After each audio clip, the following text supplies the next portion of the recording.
આકાશવાણી અમદાવાદ વડોદરા. હવે સાંભળશો મહેસાણા જિલ્લાનો સમાચાર પત્ર. લેખક જયંતિ ચૌધરી.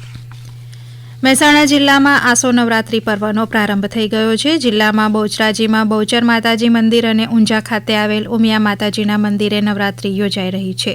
ભક્તિ અને શક્તિ સાથે લોકો આરાધના કરશે. જિલ્લામાં ચોમાસામાં વરસાદનું પ્રમાણ સારું હોવાથી ખેડૂતોએ ખરીફ પાકનું વાવેતર સારા પ્રમાણમાં કર્યું છે. જિલ્લામાં સ્વચ્છતા અભિયાનના કાર્યક્રમો પણ યોજાઈ રહ્યા છે, જે 2 ઓક્ટોબર સુધી યોજાશે. ગ્રામ્ય વિસ્તારોમાં સ્વચ્છતા અભિયાનમાં લોકો જોડાઈ રહ્યા છે. જીએસટીના દરમાં ઘટાડો થતાં લોકોમાં આનંદ છવાયો છે. દેશમાં 375 કરતાં વધુ વસ્તુઓ હવે સસ્તી થઈ ગઈ છે. મા બહુચરના ધામમાં 2 ઓક્ટોબર સુધી ધામધૂમથી નવરાત્રી મહોત્સવ યોજાશે. નવરાત્રીમાં બહુચરાજી ખાતે બહુચર માતાજીના દર્શન કરવા હજારો માઈ ભક્તો ઉમટી પડશે. માતાજીના ચાચર ચોકમાં દર વર્ષે નવરાત્રીનું આયોજન કરાતું હોય છે, પણ આ વર્ષે મંદિરના પુનઃનિર્માણની કામગીરીને લઈને એસટી બસ સ્ટેન્ડ બાજુ મેદાનમાં ગરબા યોજાશે. વિસનગર માર્કેટમાં 3 કરોડ 50 લાખ રૂપિયાના ખર્ચે 48 રૂમનું કિસાન રેસ્ટ હાઉસ બનાવવામાં આવ્યું છે.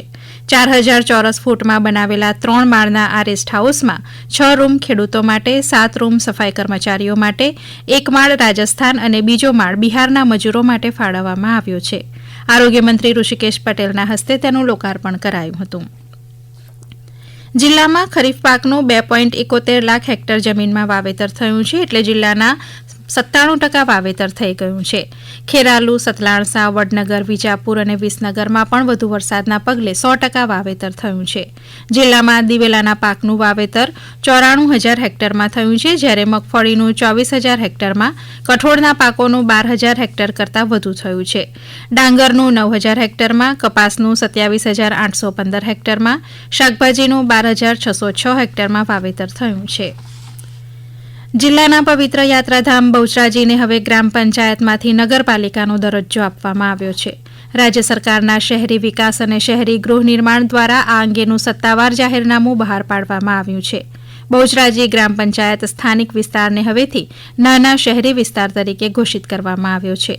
આ નિર્ણયની સાથે જ બહુચરાજી હવેથી બેચર બહુચરાજી નગરપાલિકા તરીકે ઓળખાશે. વહીવટદાર તરીકે મામલતદારની પણ નિમણૂક કરવામાં આવી છે. વિસનગર ખેતીવાડી ઉત્પન્ન બજાર સમિતિમાં નવા કપાસની આવક શરૂ થઈ છે. માર્કેટયાર્ડમાં વિજાપુર, સતલાણસા, ઈડર સહિતના ખેડૂતો કપાસના પાકનું વેચાણ કરવા આવી રહ્યા છે. માર્કેટયાર્ડમાં પ્રથમ દિવસે 380 મણ કપાસની આવક નોંધાઈ હતી, જેનો ભાવ 1,901 રૂપિયા રહ્યો હતો. ભારત સરકારની સ્વામિત્વ યોજના હેઠળ સર્વે ઓફ ઇન્ડિયા એજન્સી મારફતે મહેસાણા જિલ્લાના 351 ગામના લોકો માટે પ્રોપર્ટી કાર્ડ તૈયાર કરવામાં આવ્યા છે.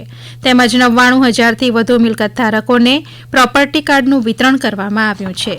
જિલ્લાના 10 તાલુકાઓમાં 549 ગામની નોંધણી થઈ છે, જેમાંથી 540 ગામમાં સ્વામિત્વ યોજના હેઠળ ડ્રોન ફ્લાય સર્વેની કામગીરી પૂરી કરવામાં આવી છે. 396 ગામોમાં ગ્રાઉન્ડ ટુથી કામગીરી પૂર્ણ થઈ છે. 385 ગામોની ઓનલાઈન ડેટા એન્ટ્રી પૂરી કરાઈ છે. જિલ્લામાં સહકારથી સમૃદ્ધિ અંતર્ગત ઉત્કૃષ્ટ કામગીરી કરતી સેવા સહકારી મંડળીઓ અને દૂધ ઉત્પાદક સહકારી મંડળીઓનો સંવાદ યોજાયો હતો. સહકારના માધ્યમથી ગામડાઓમાં આવક વધારવા અને રોજગારીના નવા અવસરો ઊભા કરવામાં આવી રહ્યા છે. મહેસાણા જિલ્લામાં માઇક્રો એટીએમ શરૂ થાય તે દિશામાં કામગીરી શરૂ કરાઈ છે.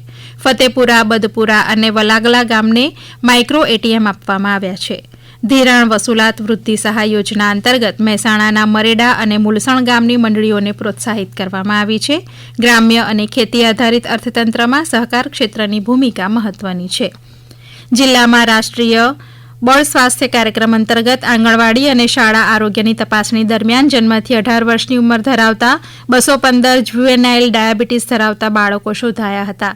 આ બાળકોનું સમયસર નિદાન તેમજ સારવાર માટે આરોગ્ય વિભાગ દર 3 મહિને ફરજિયાત કેમ્પ યોજે છે, જેમાં કડી ખાતે કેમ્પ યોજાયો હતો.